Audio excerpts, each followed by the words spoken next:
Караме една десета. Има вътре.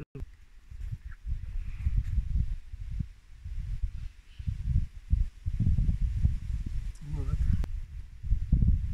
25 плюс минус 1 грама има вътре литра.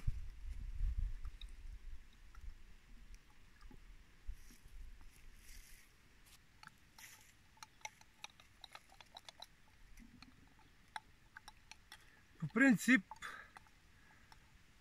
висококачествените медове трудно се разтварят. След това е полукристализирала маса, реколта 2019 година. 14 месеца след добива на този продукт.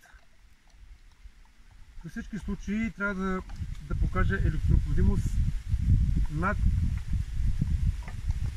2.3 милисименса трябва да покажеш. По-трудно кристализират и това е доказателство за това. Защото обикновено практиката показва, значи юни-юли, като се центрофугира меда, след 5-6 месеца меда е кристализирал. Говоря за манов мед. И разбира се и другия, като изключим акацията, нали, по-трудно кристализира, но специално за странджиския манов мед, за нова година меда по принцип декември-януари е кристализирал. В повечето случаи. Само изключително високия качествен манов мед, това, както казах, вече съм го чел в литературата, но това е едно доказателство. И вече казах, че това е един природен феномен, защото 21 години се занимавам с ето тази дейност. 21 години. Както стана въпрос, през последните години електропроводимостта се покачва, като през 2019 година беше осъзнаема. Просто 2,34 лабораторно доказано.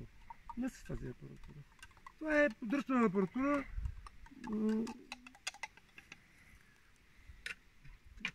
Сега да видим какво ще покаже тук сега. Не знам, ще видим.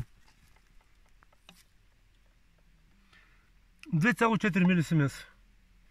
Сега, аз никога не споря за една десета, защото това е в допустимите стойности на грешката. Този същия продукт в независимите частни лаборатории показва 2,31. Тук показва 2,4 милисименса. Апаратурата е абсолютно точна и на базата на всичко това, което като анализи с другите лаборатории, които го правиме, пак казвам една десета.